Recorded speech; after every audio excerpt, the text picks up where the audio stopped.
my name is Aubrey Hunt, and I've been in the Study Beats 4-H Club for 8 years now. And I'm going to show you guys how I do my poultry showmanship routine. The purpose of this video is to give 4-H kids a visual guide on how to perform the showmanship steps. What you're going to do first is you hold your bird properly.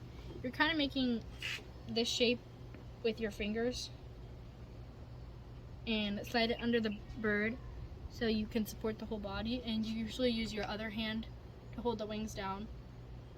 You keep your pointer finger and your thumb on the outside of their right leg, and you keep your pinky finger on the outside of their left leg.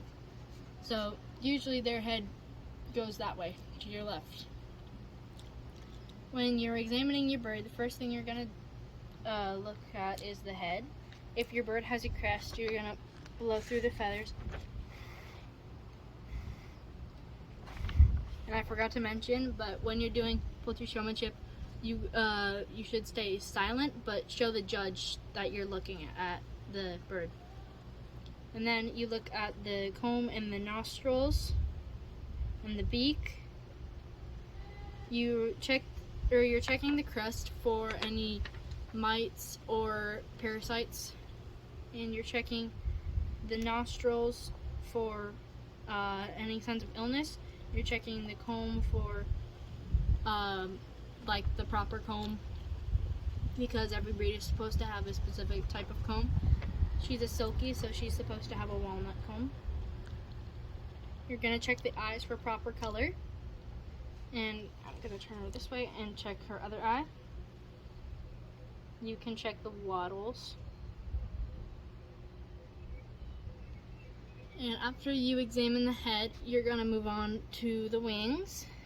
You should gently stretch out the wing, or find the bone and gently stretch it out. And then you count the primary feathers. 1, 2, 3, 4, 5, 6, 7, 8, 9, 10. Then you stretch the wing outward more, flap the wing up and down, and you lift it up and blow underneath. You're checking for any mites or parasites. 1, 2, 3, 4, 5, 6, 7, 8, 9, 10.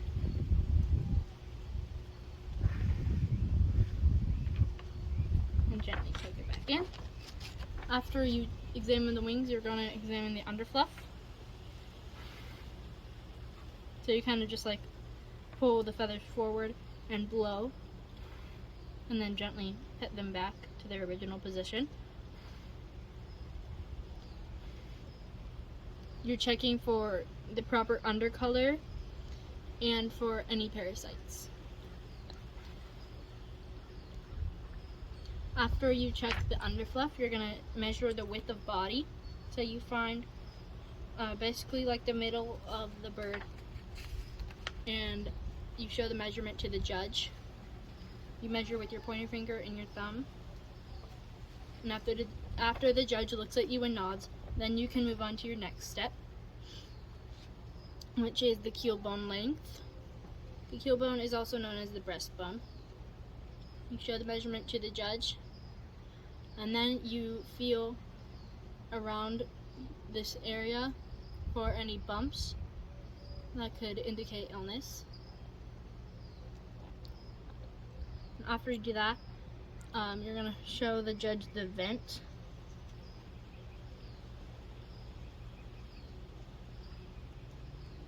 To show that it's like moving. Then you do depth of abdomen. So you find the bottom of the keel bone, which is like right here, and then you find those pointy bones, the 2 pointy bones. Then you measure the depth, and for her it's 3 fingers. And then after the depth of abdomen, you do the measurement between the pubic bones, which are just the pointy bones. And for her right now, it's 2. And after that, you're going to do, you're going to check the feet and legs. You're checking for the right amount of toes, and you're also checking for bumblefoot and for scale mites. 1, 2, 3, 4, 5. 1, 2, 3, 4, 5. The amount of toes is interesting because it's kind of different from some breeds. Silkies are supposed to have 5. And you're checking for bumblefoot. Then you turn your bird back over and you check the front or the top side of the feet and legs.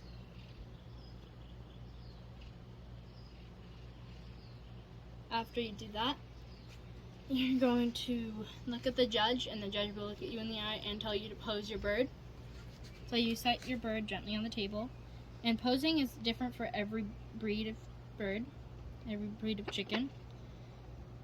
She's a silky, so I'm going to turn her that way, lift or like tap on her beak so she lifts her head up, and fluff up her tail.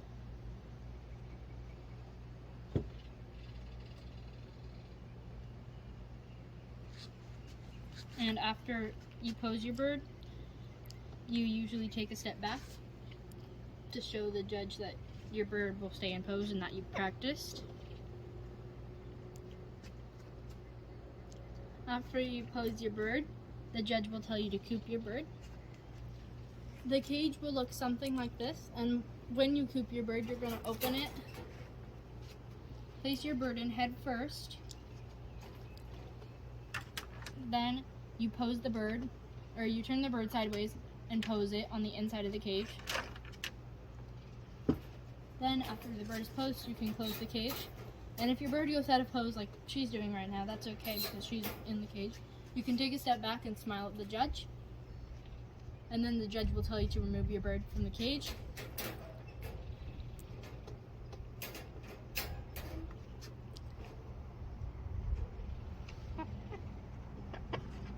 And then you will remove the bird head first. And remember to close the cage. The reason you remove your bird head first is because you don't want to damage the feathers on the bird. Okay.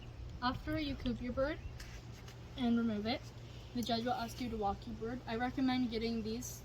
These are like for presentations, but you can also use it for showmanship. I like to use the thicker side so it doesn't bend. And remember, the one thing you don't want to happen at the showmanship table is you don't want to let your bird jump off the table. So when you walk your bird, you face your bird that way at the end of the table, and try not to use your hand. So if it helps, you can take your other hand that you're not holding the stick with, and you can place it behind your back. And you kind of just tap the feet to make the chicken go forward. And if you need to turn the chicken, just tap gently until it turns. When you reach the end of the table, you're going to turn the bird back.